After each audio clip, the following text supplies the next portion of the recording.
Here's a farm truck that was used to haul grain, most likely. It's a big old Dodge 600.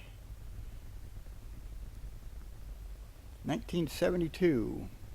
It's got a 361 Dodge gas engine in it. Creates 178 horsepower. Top speed is 60 miles an hour with a 5-speed tranny.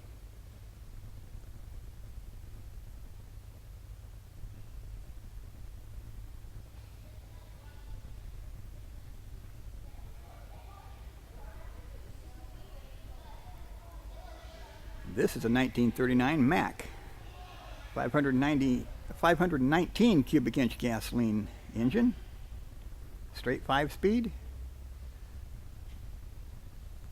Originally it only went 35 miles an hour. This one is set up to go 52 miles per hour.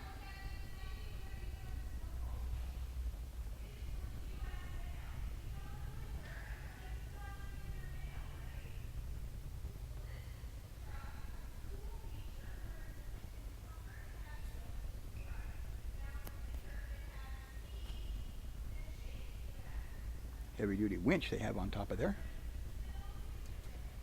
This is a 1960 Mack B61.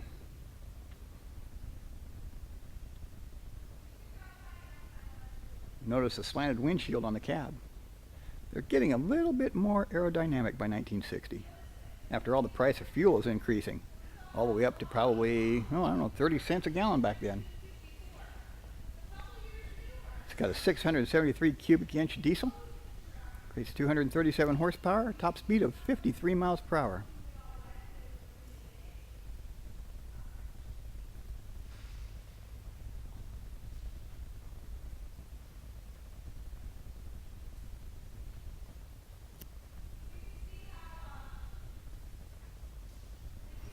This is a 63 Mack B61.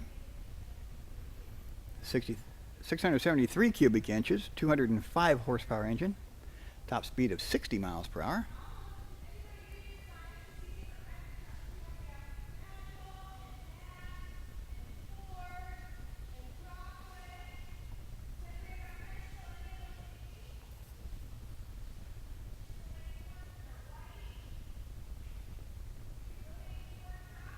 This is a 1926 FWD. FWD stands for Four-Wheel Drive Auto Company in Clintonville, Wisconsin. Founded in 1909. Hard steel wheels on wood spokes. Hand cranked engine. 4-cylinder engine with a 5-speed transmission. This truck was used to drill holes for electric poles. As you can see on the back, there's a big drill.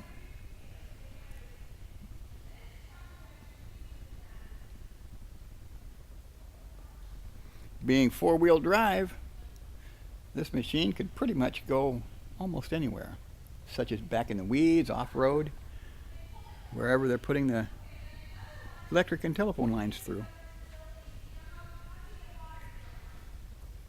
Here's a bit newer truck. This is a 68 Pete 358.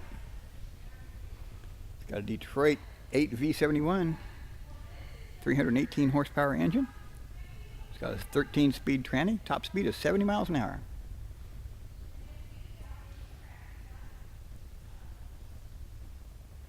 It says here, when this truck rolled off the assembly line in 1968, it was sold to United Grocers in Richmond, California, where it hauled food. In 2000, this Peterbilt was found sitting in a field badly in need of restoration. The gentleman who brought it back to life took it to several truck shows. After one show, the truck was involved in an accident and it ended up in pieces. Shortly thereafter, it was restored back to its original condition, and Iowa 80 purchased the truck in 2009.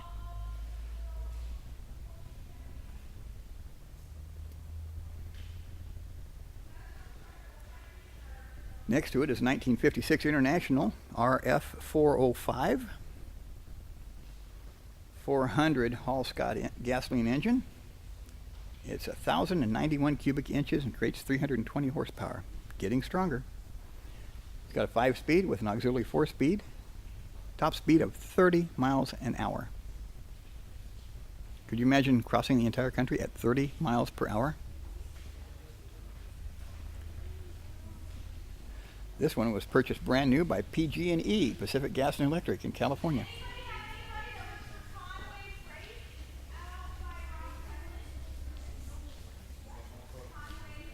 We've got a children's tour group coming through. It's going to be noisy. Now we've got a 1954 Diamond T 951S. It's got a 5-speed with a 4-speed overdrive. Top speed is 65 miles an hour.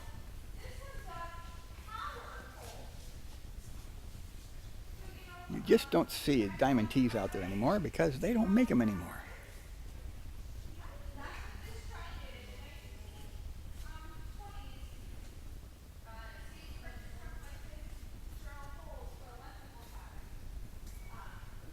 This is a 1942 Mack FJ, set up as a concrete truck. It's got a 6-cylinder Mack engine. Goes top speed at 27 miles per hour.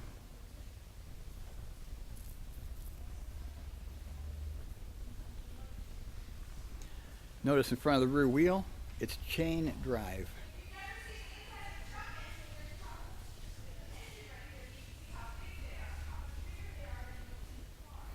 That truck has seen a lot of work. Next to it is a 1930 Studebaker wrecker.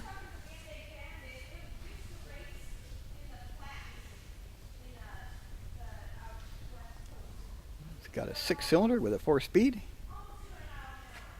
And it also has a siren on the front of it.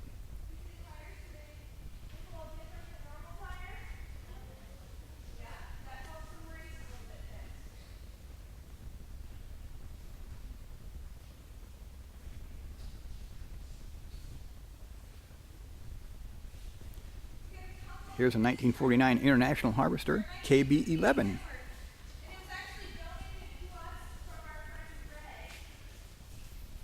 And as you can see in front of the rear tires, it has sanders attached to it. That's what those two little pipes are sticking down toward the ground. In snowy weather, he can just go ahead and flip a switch and sand will fall out of those holes right in front of his drive tires, so he can keep the traction going. Got a 450 engine, 6-cylinder, 5-speed, top speed of 50 miles an hour.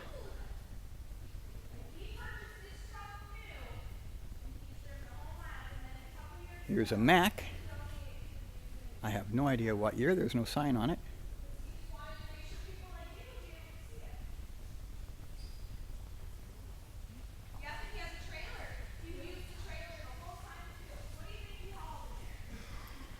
And next to it is a 46 available CS 250 SP. It's got a flathead 6 with a 5-speed transmission and a top speed of 50 miles an hour. 1946.